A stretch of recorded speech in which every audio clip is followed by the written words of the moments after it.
is basically the meaning of marriage? Is it necessary to really have marriage nowadays? More so, can we do without it?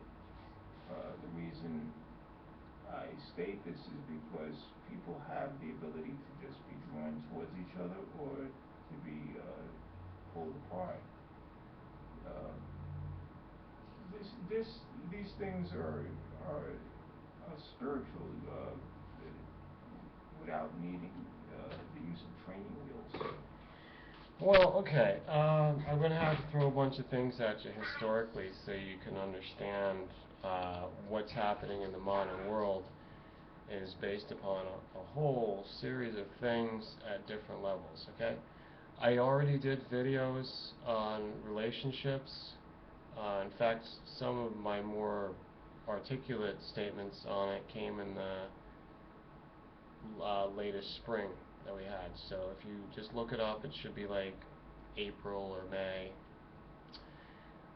So it's all about relationships. When two people get together as consenting adults, then they get obligations.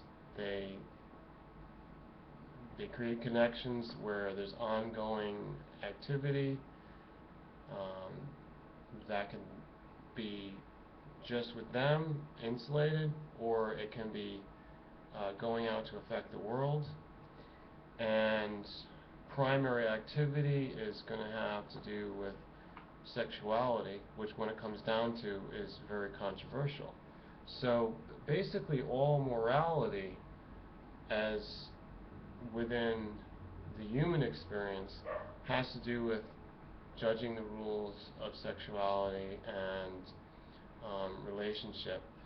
So, you know, I did this philosophical romp, but I wanted to tell you historically, because relationship's not always heterosexual, it's also homosexual. And today, you know, it's, okay, marriage is a question as to who is it supposed to be between, and in fact, maybe sometimes we're going to question whether it has to be with humans. But reverse back, you know, bestiality always existed, but let's talk about the Roman Empire. Information is now surfacing to my attention, which I wasn't always aware of or didn't focus on, that, you know, at the height of that, or perhaps you want to call it the decline of the Roman Empire, the primary means of gaining acceptance in the ranks or higher social status was based upon sodomy. So, you know, take it or leave it if you want to, like, believe in that, but it's even on Wikipedia, of all places, which I always question. Take it with a grain of salt. But a lot of other sources are also pointing out the fact that sodomy in Rome, ancient Rome, was considered to be a way of showing who's powerful. So taking it in the inferior position shows that you need something from the superior, and they're proving their point. So it, you know, it was commonly accepted in the higher classes that this is relationship. Whether or not they had marriage in the same way or on paper, I don't know a whole lot of it, but I do know that when it evolved or, you know, transformed somehow into the Holy Roman Empire, where the popes took over, the practice of sodomy was always going on within that, and still to this day, and they want to deny it. And it seems to be a distortion of relationship, but you could see it as being traced back to the Roman Empire prior to the Vatican. So I wanted to say that the way they would codify something more traditional between male and female, which at the core of it was reproduction of family and children, okay?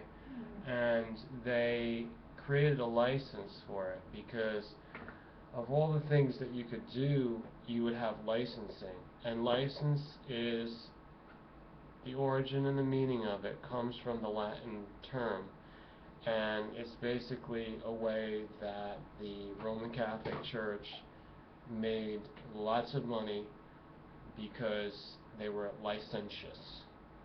And that means you could gain a license for anything that you want to do or that you're not supposed to do.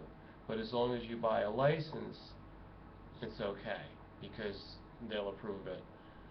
And so they were going selling these licenses, and one of the licenses was a marriage license. Even though we find lots of favorable references and advice and wisdom that's contained within the Bible, either from the original ancient Israel teachings, the ancient Jews, totally different people that were transformed also, but still some of the same customs and maybe some of the same bloodlines, but it was all intermixed, just like the Romans into the Holy Roman Catholic.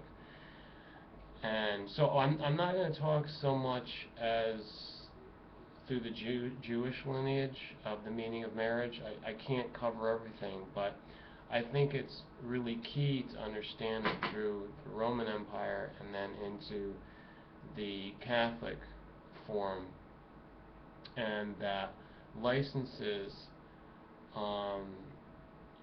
were just a way to condone whatever it is and keep track of it, like to have a registry on paper that the bureaucrats at that point could just go through the files and find out who was who, and perhaps it was a way to say, well, there's adultery charges because if this one accuses this one of adultery, we have it on paper that it does seem to be the case if these two were supposed to be married, but there's a third party that is being talked about, and that is adultery. So on the brighter side, they have said, and I tend to agree, that marriage was created as a way for the government to keep irresponsible males in line, and that the idea of no premarital or extramarital sex is morality, but you've got to make sure that the people that are enforcing it are of the highest morality, the highest standing, and have a perfect record, or they've been exonerated from minor crimes. If major crime, forget it, get them out of there. They don't need to be the ones monitoring everybody else. So that's little implication of, the church and the governments now. But if you were to say that from the Bible it advises no premarital sex, therefore sex will only be allowed when you're married. So you buy the license for it and you get registered, that the church or the government would know and approve you for that. Then therefore, if children are produced by the sexuality, they can just go back to the records and accuse the male of not supporting the children. So marriage, record keeping, and codifying it, like you said, why don't they just do it because it's between a man and a woman, two individuals, it's private. It's actually not, because lawyers, why do we even have lawyers? It's based on the fact that two people, if they don't get along, it involves others. It's fine if two people are getting along and they can keep it private, then neither one of them will ever complain to outside parties. But it's when problems start, it's whenever there's disharmony, or someone betrays somebody else, or in a relationship someone has adultery, then we have to involve other parties that work within a government system or even the ecclesiastical system to try to sort things out for them. They then become leeches or vultures, which is why nobody likes lawyers. But there was a valid reason for them to have an idealistic function, is to help people settle their differences. Like, they really started out as mediators and not as this, high-powered, lying, deceitful attorneys that exist today. But just to get back to point, if there was a lot of males who were irresponsible, and you can just about, agree that there's difference between men and women. Women carry the children, and men basically do the work for a minute or up to a few minutes or an hour to make it happen, and then they can be gone because they're not carrying it for 9 months. And if this is a habit or it creates like a mass pattern, then society will start to break down, and we can't track down who it was, because prior to genetics or prior to lie detector tests and all this kind of stuff, all the complications that are really sad but come out of like actual problems that started this. Prior to all of it, you had just basically the word of the woman to say that, you know, hey, you know, I have this child, and like the man just disappeared. He doesn't care. You know, hopefully they knew who the man was. You know, there's something more pressure on the woman. But the pressure became on the man, and this was the reason why putting marriage as an institution, as something on paper, gained to me a very valid reason, and which it goes smack in the face to contradict feminists saying that marriage is something to enslave women. Actually, it's not. It's more correct to say that marriage is a way to enslave men. What about social chemistry, Mr. A, as far as like two men wanting to raise a baby, as we see nowadays? Well, I didn't really want to get into the alternative or distorted versions of it in this video, because I just wanted to talk about marriage in the traditional sense or historical. But I did start out by saying in the Roman Empire, it was very common and popular to have homosexual relations or sodomy. But even if it was the emperor who had to prove his point, he would take one of the generals or one of the politicians and ram him in the behind. And this could also go for a woman who had high standing. She didn't have high enough standing if the emperor was going to come and just ram her in the behind. This was going on a lot. So in today's world, I guess we have a little bit of that now, because without naming any names, we have some high-level people that are hiding the facts of what they do. We come to the question of, isn't that private? Well, my stance has been that no, it's not private at all. They have to reveal everything, since in their position today, they are revealing everything about everybody else. So for a politician, your free ride is over. Everything should be known about you.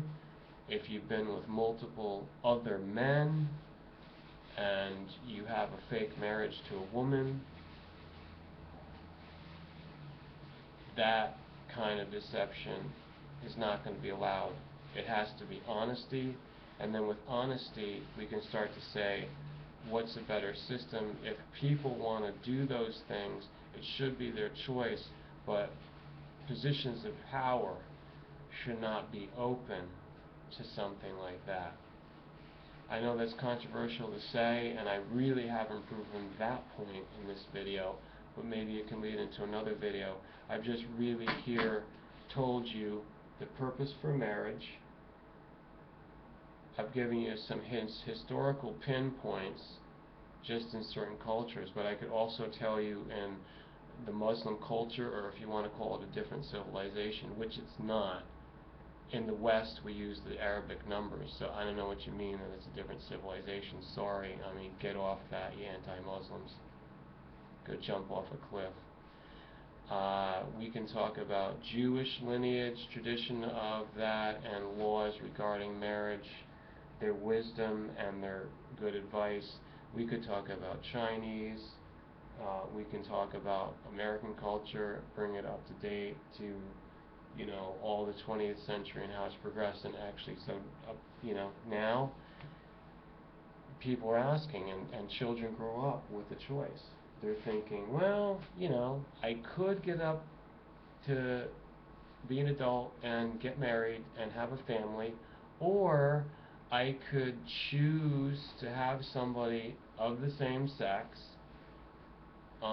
We don't have to get married, or now we have an option. We could go to Rhode Island or Minnesota or California, and I think Massachusetts, and there's varying different laws, and I can be with someone of the same sex. Now what I feel like saying, so that we can end this video, is why don't 3 people go in to the registry and say, we want to get married? That is the next frontier, my friends. I should do a whole video about that. And I really dare anyone who's liberal with an open mind to say anything disparaging or in disagreement to a 3-way marriage. I think it's time, folks. Make your comments, share this with all your friends, favorite it and thumbs up. Make sure you're subscribed.